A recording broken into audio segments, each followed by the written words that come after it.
ഇത് നമ്മുടെ വീട്ടിലെ പൂമരം കണ്ടാലോ. ഇത് നമ്മുടെ മൂസാണ്ട പ്ലാന്റ് ആണ് കേട്ടോ. നിറയെ പൂക്കളായിട്ട് നിൽക്കുന്നുണ്ട്.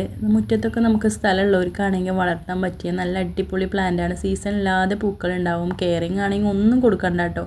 ഇതുവരെയായിട്ട് ഞാനിതിന് പൂക്കൾ വിരിയാനായിട്ട് ഒന്നും കൊടുത്തിട്ടില്ല. വെറും വെയിൽ കിട്ടുന്ന ഒരു ഭാഗത്ത് നട്ട് കൊടുത്താൽ മാത്രം മതി. അത്യാവശ്യം നമുക്ക് നിറയെ പൂക്കളുണ്ടാവും. ഇതിൻ്റെ പല കളറിലൊക്കെ ഇപ്പോൾ മാർക്കറ്റിൽ അവൈലബിൾ ആണ് കേട്ടോ. കാണാൻ നല്ല ഭംഗിയാണ്. അപ്പോൾ ദൂരെ നിന്ന് നമുക്ക് നോക്കുമ്പോൾ തന്നെ നല്ല ഭംഗിയാണ് കാണാൻ. ചട്ടിയിലൊന്നും വളർത്താനും പറ്റൂല കേട്ടോ. നമുക്ക് നിലത്ത് നട്ട് വെച്ചിട്ട് ഇതുപോലെ പരിചരിക്കാതെ തന്നെ നട്ട് കൊടുത്ത് വളർത്താൻ പറ്റും. ലാൻഡ്സ്കേപ്പിംഗ് ഒക്കെ ചെയ്യണവർക്ക് മുറ്റത്തൊക്കെ സ്ഥലം ഉണ്ടെങ്കിൽ വെക്കാൻ പറ്റിയ നല്ല ചെടിയാണ് ഈ മുസാണ്ട.